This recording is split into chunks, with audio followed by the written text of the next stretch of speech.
오늘 나에게 주신 하나님의 말씀을 받도록 하겠습니다. 로마서 8장 22절 말씀, 신약성경 250페이지가 되겠습니다.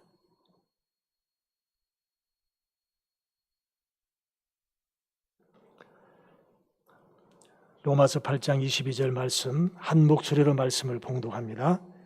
피조물이 다 이제까지 함께 탄식하며 함께 고통을 겪고 있는 것을 우리가 아느니라. 아멘.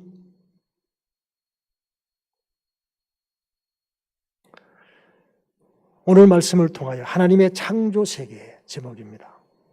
우리 청소년부 공과의 제목은 생태계를 향한 하나님의 뜻, 그렇게 되어 있습니다.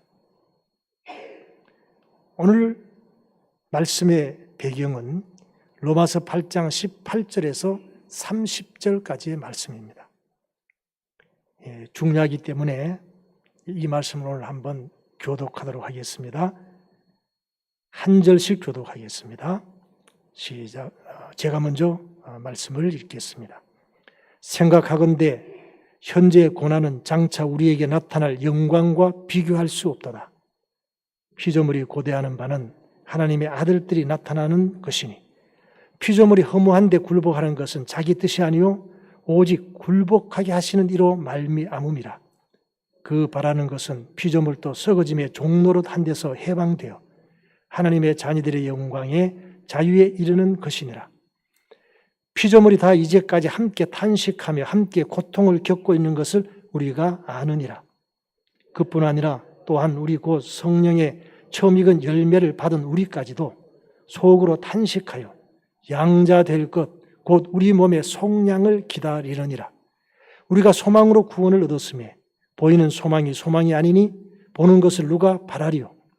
만일 우리가 보지 못하는 것을 바라면 참음으로 기다릴지니라. 이와 같이 성령도 우리의 연약함을 도우시나니 우리는 마땅히 기도할 바를 알지 못하나 오직 성령이 말할 수 없는 탄식으로 우리를 위하여 친히 간구하시느니라. 마음을 살피시는 이가 성령의 생각을 아시나니 이는 성령이 하나님의 뜻대로 성도를 위하여 간구하심이니라. 우리가 알거니와 하나님을 사랑하는 자 곧 그의 뜻대로 부르심을 입은 자들에게는 모든 것이 합력하여 선을 이루느니라. 하나님이 미리 아신 자들을 또한 그 아들의 형상을 본받게 하기 위하여 미리 정하셨으니 이는 그로 많은 형제 중에서 맏아들이 되게 하려 하심이니라. 같이 봅니다. 또 미리 정하신 그들을 또한 부르시고 부르신 그들을 또한 의롭다 하시고 의롭다 하신 그들을 또한 영화롭게 하셨느니라. 아멘. 하나님의 피조물인 생태계의 상태가 오늘 어떠한가를 우리가 한번 생각해 봐야 합니다. 이미 창세기 3장 16절에 타락한 인간과 에덴에서 쫓겨난 그 인간이 사는 세상에 대한 말씀을 주고 있습니다. 저주받은 인간과 함께 땅도 저주를 받게 된다고 선언하십니다. 땅이 내게 가시덤불과 은공기를 낼 것이라. 그렇게 말씀하고 있습니다. 하나님께서 원래 창조하신 취지와 상태에서 벗어났다. 그렇게 말씀하고 있습니다. 죄로 물든 인간과 함께 그 인간이 살아가는 세상도 생태계도 저주 가운데 있습니다. 이걸 정리하면 이렇습니다. 타락은 하나님의 말씀에 불순종함으로 하나님이 우리에게 주신 복, 곧 사명의 상실을 말합니다. 그것은 생명권과 통치권의 상실입니다. 타락한 인간으로 인하여 에덴 동산에서 추방이 되고 그러므로 인간은 영적으로 하나님과 단절된 죽음을 경험합니다. 그리고 생태계도 저주를 받게 되었습니다. 이것을 우리는 신라곤이다 이렇게 부릅니다. 낙원을 상실했다. 에덴 동산에서 추방되었다. 낙원에서 쫓겨났다. 상실되었다. 신라곤. 하나님과의 단절을 우리는 영적인 죽음이라고 표현합니다. 그래서 우리는 죄로 말미암아 죽어서야 되는데 예수 그리스도의 은혜로 다시 구원을 받았습니다. 영적인 죽음에 이른 인간과 함께 생태계도 저주를 받아서 지금 우리 지구는 신음하고 있다. 그렇게 말합니다. 지금 이대로 가면 지구는 그렇게 오래 견디지 못한다고 다 얘기를 하고 있죠. 자, 그러면 이를 회복하기 위해서 제일 먼저 해야 될 것이 뭡니까? 그것은 먼저 하나님께서 우리에게 주신 그 복, 곧 사명을 회복하는 것입니다. 예수 그리스도를 통해 인간을 구원하시고 하나님의 관계를 회복시키십니다. 그것을 우리는 생명권의 회복, 통치권의 회복이라고 표현합니다. 바로 복음이 예수 그리스도이십니다. 이 복음으로 회복된 하나님의 사람들을 통해서 피조물과 생태계를 회복시킨다는 것이 성경의 약속입니다. 복음으로 교회를 새롭게 그리고 세상을 이롭게 하자. 그것이 오늘 우리의 사명입니다. 그러므로 구원받은 사람들은 하나님의 나라를 세우는 사람들입니다. 이 사명을 우리는 분명하게 확인해야 합니다. 이 요한복음 3장 16절에서 하나님이 세상을 이처럼 사랑하사 그렇게 시작합니다. 거기서 세상이라는 단어는 코스몬이라는 단어입니다. 코스모스. 이거는 모든 하나님의 피조 세계를 포함하는 것을 의미합니다. 생명권과 통치권의 사명을 받은 인간이 타락함으로 만물이 신음하고 있습니다. 그러므로 먼저 인간이 하나님의 형상과 모양을 회복해야 합니다. 바로 이 믿음과 사랑과 소망을 회복한 공동체를 우리는 교회라고 얘기합니다. 우리 교회가 그것을 회복해야 합니다. 우리 교회가 그것을 회복하지 못하면 껍데기는 교회일지 몰라도 내용은 교회가 아니고 교회의 능력을 실행할 수가 없습니다. 그래서 에베소서 1장 23절에 그리스도 모임 교회를 통해서 만물을 충만케 하신다고 선언합니다. 교회는 그의 몸이니 만물 안에서 만물을 충만하게 하시는 이의 충만함이니라.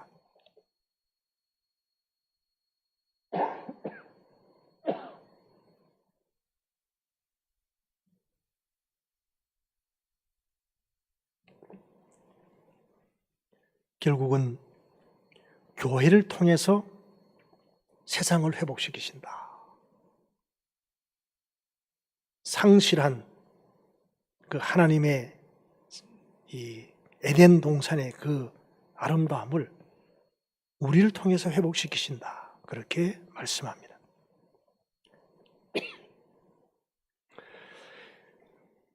우리는 몇 가지 생각을 해보아야 합니다.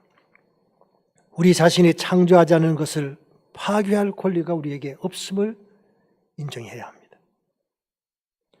지구 생태계는 하나님의 몸이라고 생태신학자 맥페이그는 말했습니다.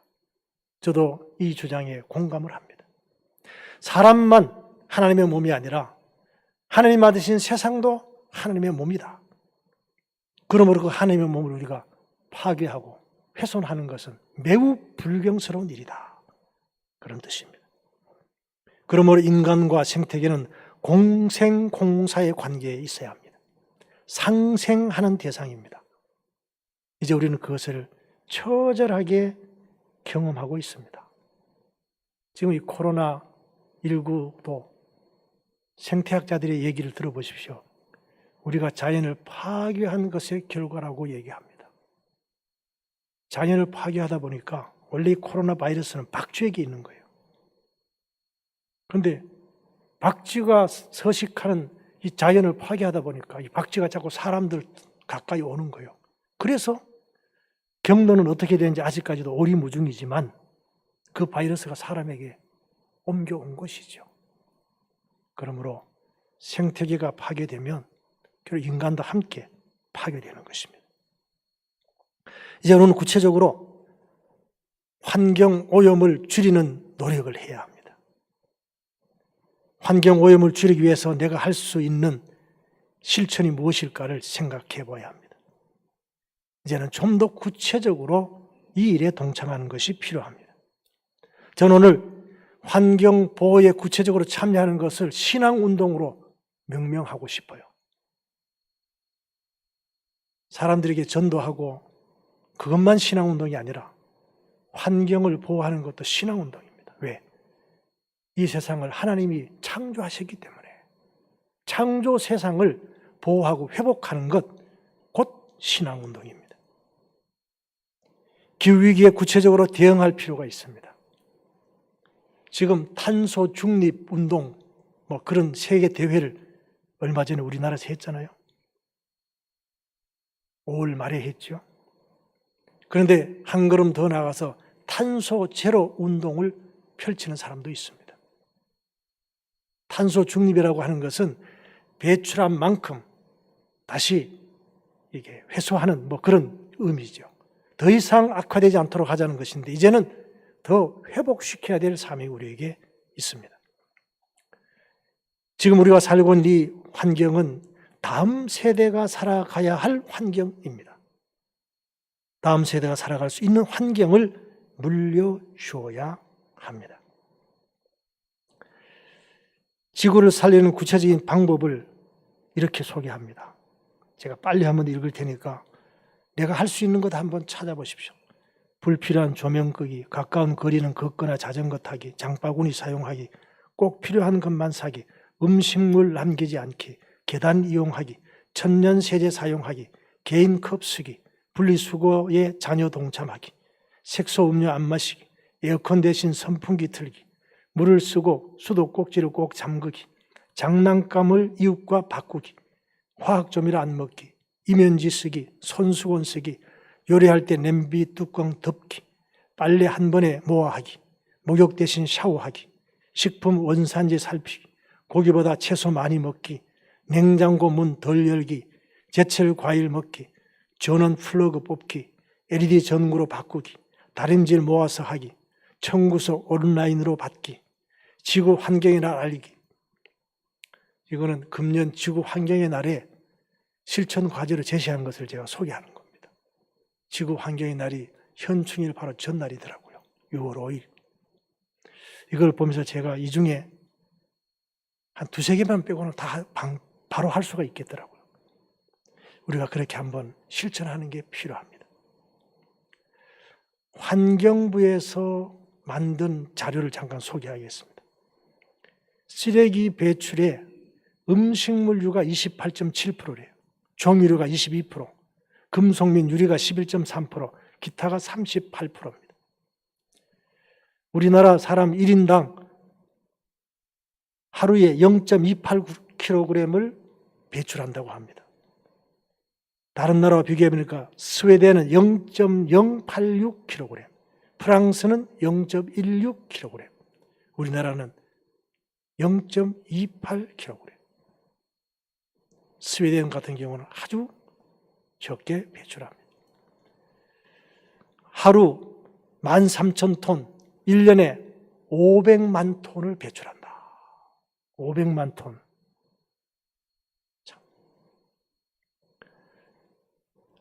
국민소득이 올라가면서 외식이 증가하므로 음식점에서 버려지는 이 음식물 쓰레기가 47%라고 합니다.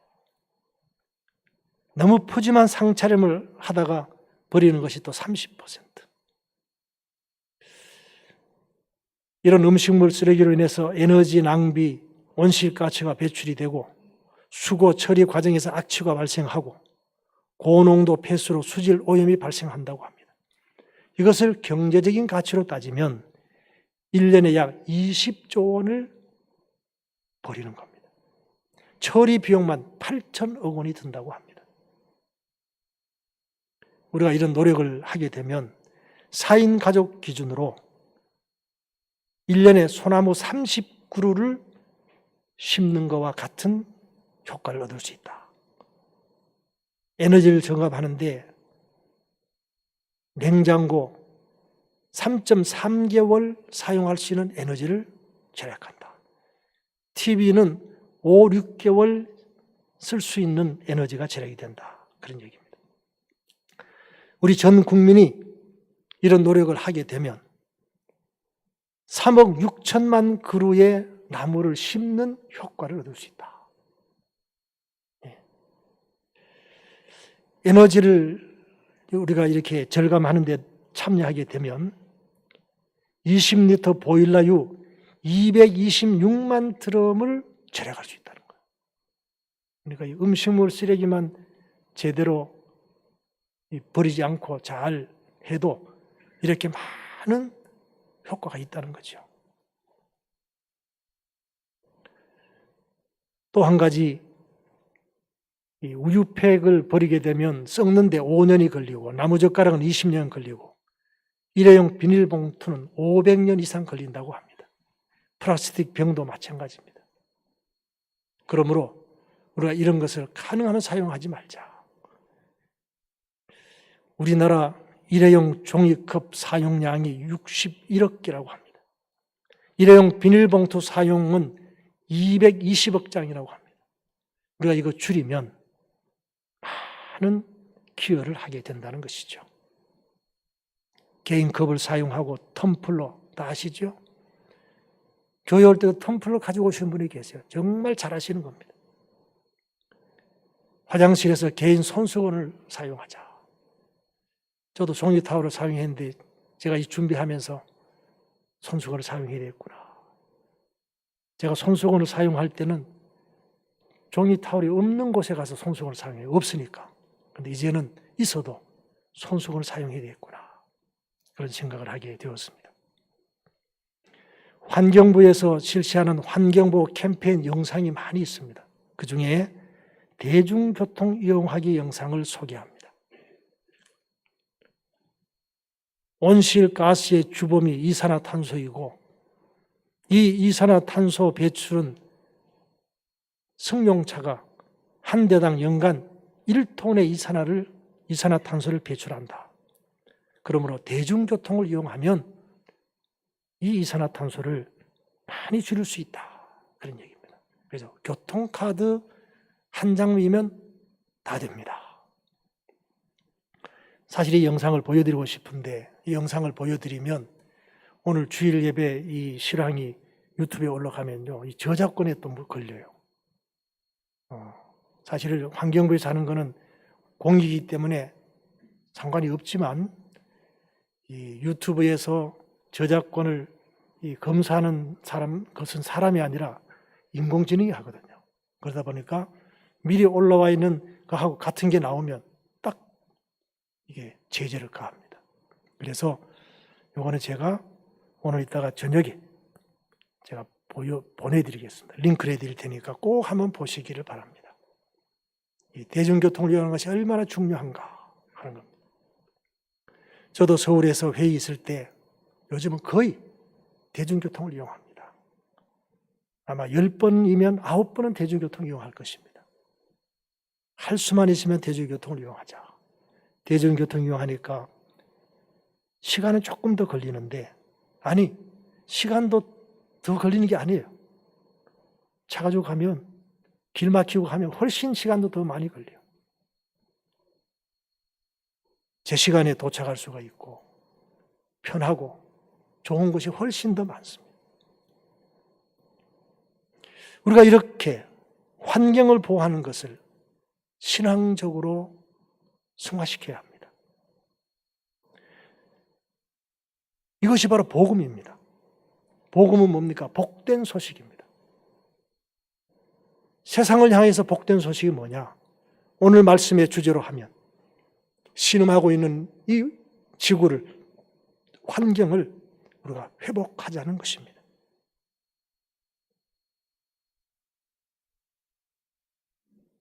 예수님을 통해서 죄에서 구원받은 하나님의 자녀가 된 우리들이 그리스도를 통해서 선한 영향력을 끼치는 사람으로 쓰임 받는다라고 하면 우리는 이 세상을 다시금 창조 당시의 모습으로 회복시키는 그 일에 쓰임받게 될 것입니다. 그것이 바로 오늘 우리가 추구해야 될 환경에 대한, 하나님이 창조하신 세상에 대한 우리의 사명입니다. 이 사명을 잘 감당하셔서 하나님의 나라를 멋지게 세워나가는 이 일에 쓰임받으시기를 주님의 이름으로 부탁을 드립니다. 복음으로 새롭게 되어, 복음으로 회복되어 교회를 새롭게 하고 세상을 유익하게 하는 모든 성들이 되어지시기를 주님의 이름으로 부탁을 드립니다. 하나님이 보시기에 심히 좋았더라. 이러한 하나님의 평가심이 회복되도록 복음으로 생명권과 통치권을 회복하여 교회를 새롭게 하고 세상을 이롭게 하는데 구체적으로 쓰임받아야 합니다. 기도하겠습니다. 하나님이 보시기에 심히 좋았더라. 이러한 하나님의 평가심이 회복되게 하옵소서. 복음으로 생명권과 통치권을 회복하게 하옵소서. 그리하여 교회를 새롭게 하는데 헌신하며 세상을 이롭게 하는데 구체적으로 쓰임받게 하옵소서. 특별히